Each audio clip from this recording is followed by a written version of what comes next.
CSIR net दिसंबर 2023 subject physical science की answer की part a general aptitude के बारे में हम आपका आंसर की बताएंगे।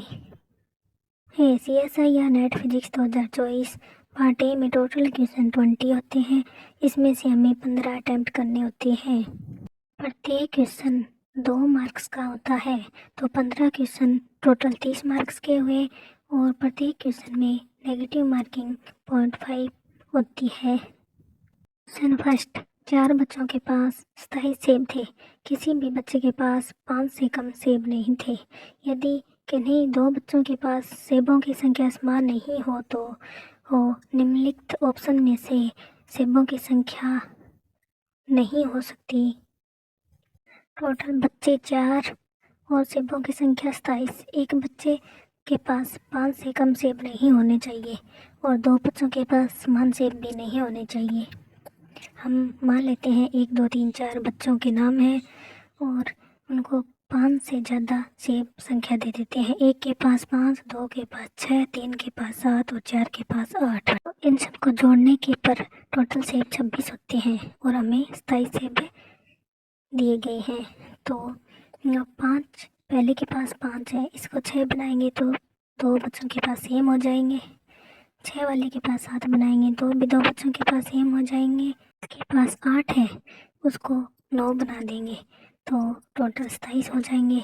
इससे हमें आंसर ऑप्शन 3 मिलता है। किसी भी बच्चे के पास सेब संख्या 8 नहीं हो सकती।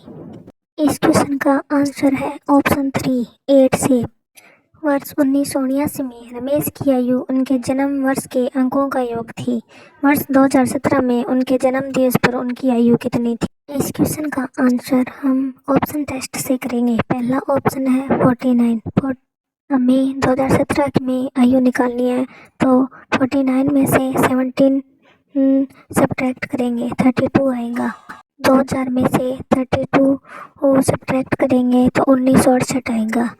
1968 के अंकों का योग करेंगे। 1 + 9 + 6 + 8 = 24। ये सही है या गलत, ये देखने के लिए 1979 में से 1968 घटाएंगे तो 11 वर्ष 11 और 24 बराबर नहीं है, इसलिए ऑप्शन फर्स्ट गलत हो गया। Option C 60। 2017 60 में से 17 घटाएंगे तो 43। 2000 में से 43 तो 1957 आता है। 1957 के अंकों का योग करने पर 22 आता है। 1979 में रमेश 22 वर्ष का हुआ। 1979 में से 1957 घटाएंगे तो भी 22 आएगा। हाँ, तो ऑप्शन सी 60 वर्ष इसका आंसर होगा। इस तरह से सारे ऑप्शन चेक कर लेंगे। आइए हम CSIR नेट दिसंबर 2023 का जनरल एप्टीट्यूड के एक क्वेश्चन का डिस्कशन और करते हैं।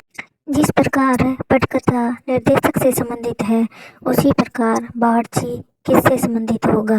ऑप्शन ए भोजन सूची, ऑप्शन 2 व्यंजन विधि, ऑप्शन 3 भोजनालय, ऑप्शन 4 भोजन। इसका आंसर ऑप्शन 2 व्यंजन विधि होगा। जिस प्रकार पटकथा निर्देशक से संबंधित है उसी प्रकार बावर्ची व्यंजन विधि से संबंधित है। जो रिलेशन निर्देशक का पटकथा से है वही रिलेशन बावर्ची का व्यंजन विधि से है, इसलिए इसका आंसर ऑप्शन 2 व्यंजन विधि होगा। इसी तरह हम एक एक करके आगे सभी जनरल एप्टीट्यूड पार्ट ए के सारे क्वेश्चन का आंसर हम आपको बताते जाएंगे। प्लीज़ चैनल को शेयर एंड सब्सक्राइब कीजिए और बेल आइकन का बटन दबाइए। 2 धनात्मक पूर्णांकों का योग 14 है, तब उनका गुणनफल जिससे विभाजित नहीं हो सकता वह है option A 12, option 2 13, option 3 14, option 4 14। 2 धनात्मक पूर्णांकों का योग 14 दिया हुआ है, तो हम ये 1 व 13 हो सकते हैं, 2 व 12 हो सकते हैं, 3 व 11 हो सकते हैं, 4 व 10 हो सकते हैं, 5 और 9 हो सकते हैं, 6 और 8 हो सकते हैं, 7 और 7 हो सकते हैं। इन सभी का योग 14 होता है। और हमें पूछा यह गया है कि इनका गुणनफल करने पर ऑप्शन में से कौन सी संख्या है जिससे ये डिवाइड नहीं होंगे? तो इनका गुण 1 और 13 का 13, 2 और 12 का 24, 3 और 11 का 33, 4 और 10 का 40, 5 और 9 45, और 6 और 8 48, 7 और 7 49। इनमें इसका आंसर होगा ऑप्शन 3। ये सभी 14 से डिवाइड नहीं हो सकते हैं। Thank you.